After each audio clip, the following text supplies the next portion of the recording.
What up, what up, what up, what up? What's good, people? What's up? It's me, L Teddy 27, with my Chronicles of an Angry Teacher, my Angry Teacher Chronicles. This is going to be another review for the Come Up, Season 3. This is Episode 4 of Season 3, and this, I think it was called Breaking Bad or something like that. I'm going to get right down to it. Y'all.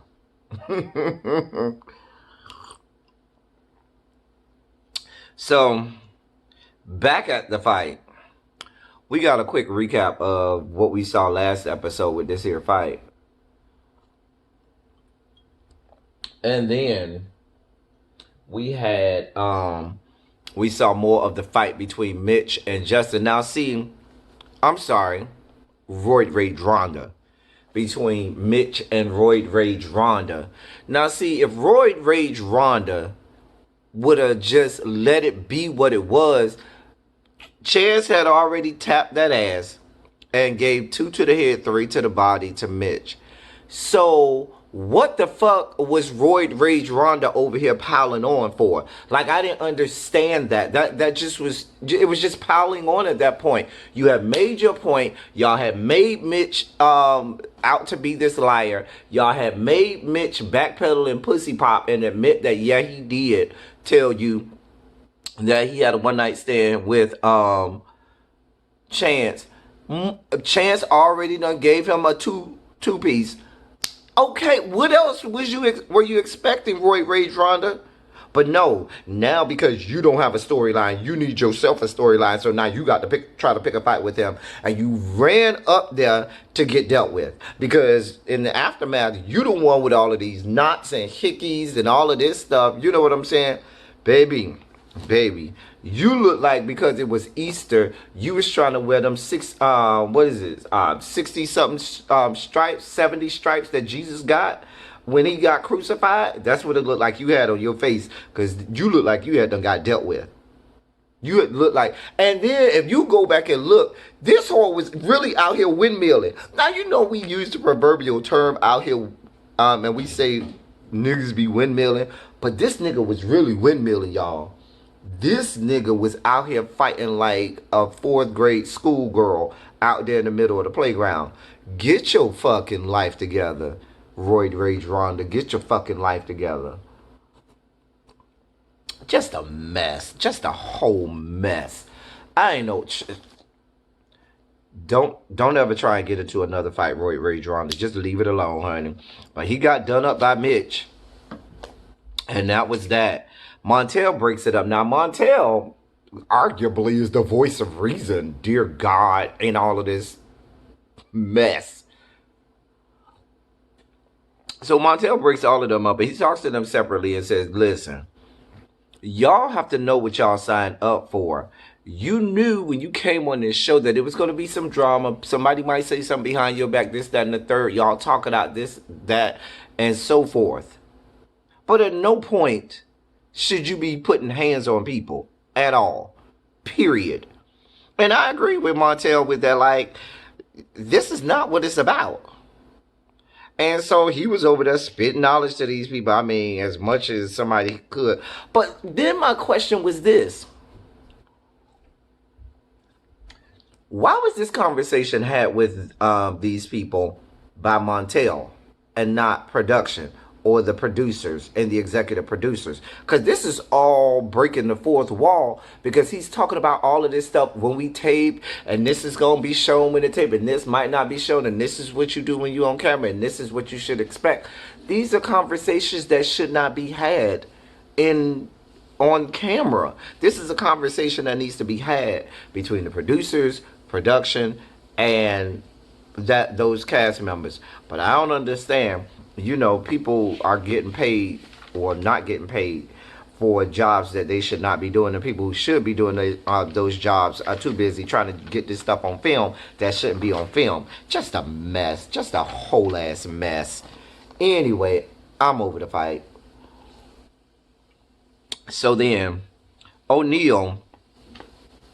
Now listen, y'all. Because the good Lord, our Savior, Jesus Christ, Jesus the Christ has arisen. I'm going to spare this young man's life. I'm going to let him live today only because today is Resurrection Sunday. And I don't want to do this on the Lord's day, the holiest of days. I don't want to drag this young man like this. So I'm going to leave him alone. And I'm going to let him live on this good Resurrection Sunday. And let it go. Because I'm supposed to drag him for everything he's worth. But I'm not. And I'm going to move on with my review. And let it keep moving. So, O'Neal, excuse me. Not O'Neal. Invited some members of the cast out for drinks or whatever. Spanky arrives first. And so I wrote down that, I didn't understand some of it because the audio was so off. Like, I really didn't really care about what they were talking about. I just really wasn't caring. But I just noticed that the audio was off and you could hear other people's conversations around them louder than you could hear their conversations. Maybe it was my computer, or maybe my audio was off on my computer, but I was hearing whole ass conversations in the middle of their conversation. And I was looking around like, am I hearing stuff? I don't know. Anyway, so that's what I took from that. So then you had Mitch came. So Mitch showed up, and when Mitch first showed up, if I'm not mistaken, now y'all always like to correct me if I'm wrong, and please do. Did I not hear Spanky almost kind of like allude to having history with Mitch? Like I thought I heard Spanky say something about, well, this is going to be awkward. And it didn't feel like he was talking about what happened at the first meeting that they had during episode 1. This sounded like it was some back history between Spanky and Mitch. I don't know. And when Mitch first arrived and Spanky was in the confessional, y'all let me know. That's what it sounded like to me. Anyway. And so then Mitch had this off-kilter, like, awkward conversation. I mean, O'Neal had this awkward, off-kilter conversation with Mitch where he was trying to pry and ask questions to get him to talk about the fight as if he didn't know the fight happens, and we all know he knows the fight happened, and they all you could tell knew that he knew the fight happens, but he's doing such a horrible job acting out whatever production had told him to act out. Like, it was so horrible, this whole conversation between O'Neal. I mean, it was awful. I was just so, listen, let me put my cup down for a little bit. And I want to applaud that young man, O'Neal. Let me tell you something, O'Neal. I'm so proud of you, young man. Listen, I am very proud of you. Because the way you were able to mix in that word, that 4-syllable word, altercation, I was so very proud of you. Because who would have thunk it in all your struggles that you could mix in such a long word, 4 long syllables, like altercation, in the middle of a sentence? The teacher in me is proud of you. I'm going to give you a gold star sticker to put right on the middle of your forehead because I'm so very proud of you. Altercation, you did that. You did that. Now the rest of that, those green screens and conversations, listen. Jesus. It was a struggle. This whole scene was a struggle scene. Like, the editing was bad. The acting in it was bad. It seemed so scripted and so unreal. And then I just didn't understand why they didn't edit out the part where the waiter came and said, oh, is this y'all drinks and all of that stuff. Like, why didn't they edit that out? And then O'Neal tells Mitch, when Mitch said, oh, I might be pressing charges, and he's talking about, he said something in his confessional to the fact of, well, this is what you signed up for. No, bitch. No. No means no, and yes means no. You don't sign up to go on any show, reality television or not, to get beat up unless you're signing up for WWE or UCF or UFC, or something like that. But you don't sign up to be a contracted cast member so that you can get hands put on you, so that you can get beat up. That's not what you sign up for. And you sound stupid, but I'm sorry. You do not sound stupid. That was wrong of me. This is par for you, and I can only meet you where you are, okay? I'm not going to call you stupid because those of us normal brain functioning people would see this as being something very, very stupid. I'm going to meet you where you are. We will differentiate this review and say, it's okay. That's okay for you. I'm just glad you were able to formulate words today. Meet you where you are, Lord. But for the rest of us people, that's not what you signed up for.